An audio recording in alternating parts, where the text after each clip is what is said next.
मनुवाद को उस टीचर का नाम देती हूँ जो हमारे दिलो दिमाग पे जमा हुआ है, हमारे बहन भाइयों के दिमाग पे जमा हुआ है।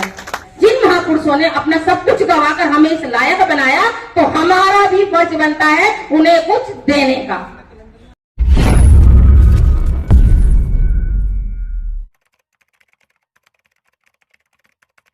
करते हुए आप सभी अम्बेडकरवादियों को मेरा जय भीम। जय भीम। जय भीम। जय भीम। नमो बुद्धाय। नमो बुद्धाय। जब कमेटी जो है, पहले तो मैं उनका साधुवाद करूंगी कि उन्होंने मुझे बोलने का यहाँ मौका दिया और आपके सम्मुख अपने विचार रखने का मौका दिया। कल नया साल है और हमारा एक और त्योहार है, वो है शौर्य दिवस। कल के ही दिन 28,000 पेशवाओं को 500 महारों ने मौत के घाट उतारा था, यानी कि हराया था।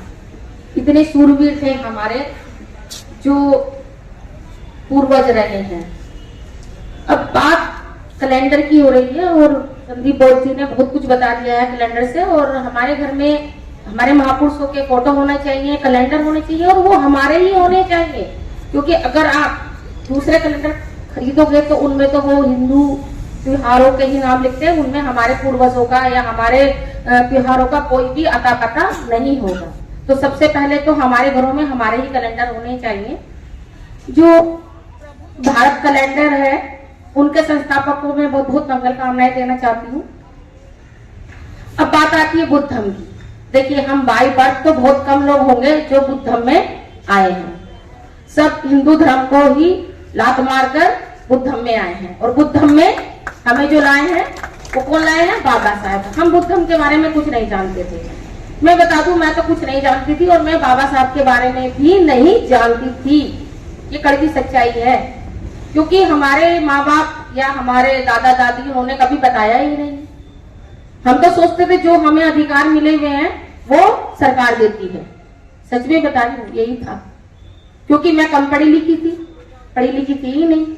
शादी करती थी 14 साल की आयु में मेरी, तो 8वीं में पढ़ती थी, तो इतनी कुछ ज्यादा नॉलेज तो थी नहीं। और सही बताऊं, जब मैं मिशन में आई तो मैं 8वीं पढ़ी हुई थी और जब मैंने बाबा साहब को जाना तो मैंने सबसे पहले उनका जो एक पहला मूल मंत्र है शिक्षा, उसको देखा और कहा बाबा साहब ने पहले तो सबसे पहले तो पढ़ने लिखने पे कहा है, जो मूल मंत्र उन्होंने हमें दिया है, और मैं तो पढ़ी लिखी हूं नहीं। तो मैंने सबसे पहले क्या किया कि 10वीं का फॉर्म भरा और मैंने 10वीं की। फिर मैंने 1 साल गैप किया, फिर मैंने 12वीं की, फिर मैंने बीए की, तो मैं बीए की भी हूँ। उससे आगे नहीं पढ़ पाई। तो पहले तो हम अपने आप को सुधारें, जो हमारे अंदर कमियां हैं, जो हमारे महापुरुषों ने हमें दिया है, उसको अपने अंदर ग्रहण करें। और फिर उसके बाद मैंने, जैसे आप लोग आए हैं, मैं भी ऐसे ही आई प्रोग्रामों के अंदर और मैंने बाबा साहब को जाना, बाबा साहब को जाना और बुद्ध को जाना और अन्य महापुरुषों को जाना। और उसके बाद मैंने जो मेरे घर में जो था वो आडंबर, जैसे संदीप बोध जी बता रहे थे, मैं भी बहुत बड़ी भक्त थी। सच में मुझसे बड़ा भक्त कोई होगा नहीं, क्योंकि मैं बिना नहाए पूजा करे खाती नहीं थी, चाहे 6 बज जाए, कुछ भी हो जाए, दुनिया इधर से उधर हो जाए, लेकिन जब तक धूप बत्ती नहीं दिखाऊंगी मैं नहीं खाऊंगी। लेकिन जब मुझे ये पता चला कि जो कुछ भी हम लोग आज जी रहे हैं, खा रहे हैं, अच्छी जिंदगी जी रहे हैं, वो इनकी देन है ही नहीं, हमारे महापुरुषों की देन है, जिन्हों की ऐसे नहीं मिला हमें ये कुछ, उन्होंने सब कुछ अपना त्याग करके हम लोगों को इस लायक बना दिया। तो मैंने सबसे पहले क्या किया, उन्हीं को एक पोटली में बांधा और अपने घर से बाहर का रास्ता दिखा दी। और उसको दिखाने के बाद मैंने, उससे पहले देखिए मैं बताऊं आपको, मैं बहुत आडंबर करती थी। कभी कीर्तन कराना, कभी जागरण कराने, कभी पूजा पाठ करानी, कभी किसी तीर्थ स्थान पे जाना, कभी कहीं जाना, तो मेरा पैसा बहुत खर्च होता था। और मेरा जो घर था वो थोड़ा नीचे में था और हमारे ही बगल में 2-3 घर छोड़ के एक नाला बहता है, और जब भी बरसात आती उस नाले का पानी मेरे घर के अंदर आ जाता। अब देखिए, जब नाले का पानी घर में भरेगा तो आप क्या करोगे, अपने बच्चों को तो बचाओगे, लेकिन मैं किनको बचाती थी, उन्हीं पत्थरों को। मैं उनको उठा उठा के रखती थी, कहीं गंदा पानी ना लग जाए इनको। अपने बच्चों का ध्यान नहीं था मुझे। ठीक है, ये दिमाग है ना, धार्मिक गुलाम हम इसी तरीके से बनते हैं। तो उनको जब मैंने बाहर का रास्ता दिखाया, जो मेरे पैसे बचने लगे, तो 2-4 साल के अंदर मेरा 2 मंजिल मकान बन गया और उसके अंदर पानी तो पानी, एक बूंद भी नहीं आती है अब। और मैंने अपने महापुरुषों को उसमें जगह दी है। देखिए, ये ऐसे नहीं होता है। मैं भी जानती हूँ कि जब मैं जो ये मैं बता रही हूँ आपको, अपने घर से निकालना और इन जितने भी आडंबर है इनको छोड़ना बड़ा मुश्किल होता है, क्योंकि हम लोग जब बचपन से पले बड़े हुए उसी के अंदर, तो वो एक ऐसी गंदगी है जो कीचड़ होता है। आपने देखा होगा कि जब हम नाली में से ताजा कीचड़ जब निकलता है, हमारे यहाँ नालियां साफ होती तो कीचड़ निकलता है ना, और उसे रख देते हैं और एक बाल्टी पानी मारो तो बिल्कुल साफ हो जाएगा। लेकिन अगर आपने वो कीचड़ निकाल के छोड़ दिया महीने 2 महीने के लिए, तो क्या होगा, जम जाएगा। और जमने के बाद अगर आप उसमें पानी मारोगे तो वो छूटेगा नहीं। आप उसको खुरच के छुटाओगे तब छूटेगा, लेकिन फिर भी अपना निशान छोड़ जाएगा। और मैं इसी मनुवाद को उस कीचड़ का नाम देती हूँ जो हमारे दिलो दिमाग पे जमा हुआ है, हमारे बहन भाइयों के दिमाग पे जमा हुआ है। आप हम कहते हैं कि भाई देखो, हम इनको बता रहे हैं, देखिए ये इतना आडंबर कर रखी है, लेकिन ये तो सोचिए ना कि वो बरसों का कीचड़ है, वो इतनी जल्दी कैसे धुल जाएगा हमारे दिमागों से। हमें बार बार उसको धोना पड़ेगा। जब हम वो दाग रह जाता है उसको बार बार धोते हैं तो वो धुल जाता है और साफ हो जाता है। वैसे ही ये मनुवाद है। हमें ये प्रयास करते रहना चाहिए, अपने लोगों के बीच में जा जाकर बार बार बता देना चाहिए उनको कि हमारे महापुरुष ये हैं, उन्होंने हमारे लिए ये किया, बुद्ध हम ये हैं, कि वही हमारा कोई धर्म मरम नहीं है, हमें इस बुद्ध हम को अपनाना है और इस राह पर चलना है। इस राह से आपका कल्याण होगा और इसकी जो विशेषताएं ये हैं, हमें ये बताना चाहिए। क्योंकि आप देखते हो सुबह उठते ही आपने देखा होगा कि मंदिरों की घंटियां शुरू हो जाती है 5 ही बजे, हमारे यहाँ कानों बजती रहती है और उनकी जो आरती होती है ना, आप सुनो या ना सुनो, वो सुनाते हैं आपको, और आप मंदिर में भी ना जाओ तो आपको वैसे भी वो याद हो जाएगी। हमें वही काम करना है। अपने घर में अपने बुद्ध धर्म की अपनी जो वाणियां हैं उनको लगाना है, बाबा साहब के जो संदेश है उनको लगाना है, जिससे हमारे पड़ोसी भी सुने और उनको भी वो सब चीज याद हो जाए और वो खुद आकर कहें कि भाई ये बुद्धम जो है तो बड़ा अच्छा है, इसकी विशेषता तो बहुत अच्छी है, आपने जब चला रखा तो हम रोज सुनते हैं। तो ये होना चाहिए, हमें ये करना चाहिए। लेकिन हमारी जो महिलाएं हैं, देखिए गलती उनकी नहीं है। हमारे पुरुष क्या करते हैं कि खुद तो चले आते हैं बन ठन के, सुबह सुबह कहीं प्रोग्राम होता है और बहू बीवी से कह देते हैं कि जल्दी से 2 पराठे बना दे और चाय दे दे, मैं जा रहा हूँ खाना खा के, नहीं तो लेट हो जाऊंगा, और उनको वहां काम करने के लिए छोड़ आते हैं। तो उनकी गलती थोड़ी ना है। और वो जो आस पड़ोस में देखेंगी सीखेंगी, आस पड़ोस में करेंगी, वही तो सीखेंगी ना वो, तो उनकी गलती कोई है। ये गलती तो हमारे घर के पुरुषों की है, उनको लाना चाहिए ना। अगर वो लाएंगे तभी तो वो जानेंगी। जैसे अब जो जितने भी पुरुष यहाँ अपनी पत्नियों को, अपने बेटों को, अपने बच्चियों को लेकर आए, उनके लिए ताली बजा दीजिए, क्योंकि देखिए जो लेकर आए और जो नहीं लेकर आएंगे वो अगली बार लेकर आएंगे, क्योंकि जब ही उसमें ही हमारे बुद्धम की प्रचार होगा। क्योंकि देखिए हमारे घर की नहीं, सभी महिलाएं चुगली बहुत अच्छी करती हैं। जो भी सुन के जाएंगे ना, कहीं भी सुन लेंगी तो दूसरे से कहेंगी जरूर। जब तक उनके पेट का दर्द नहीं निकलेगा, वो बात किसी से कह नहीं देंगी, तब तक उनको चैन नहीं आता। तो जो यहाँ सुनकर जाएंगी वो अपने पास पड़ोस में भी तो कहेंगी, अपने घर में भी तो जाके कहेंगी, अपनी दौरानी जेठानी से सबसे कहेंगी या नहीं कहेंगी। अब देखिए जैसे मैंने जो सुना, मैं अपनी रिश्तेदारी में जाती हूँ क्योंकि वो बहुत ज्यादा हिंदू धर्म में लिप्त है, उनको बताती हूँ। उससे मेरे बताने से एक फायदा हुआ मुझे। उनके घर में बाबा साहब की फोटो नहीं थी, उनके घर में बुद्ध की फोटो नहीं थी, लेकिन वो बार बार सुनती थी, बार बार देखती थी। तो एक दिन मुझसे बोली कि देखो ऐसा है, मुझे ना एक बाबा साहब की फोटो ला देना। मैं कहा क्यों?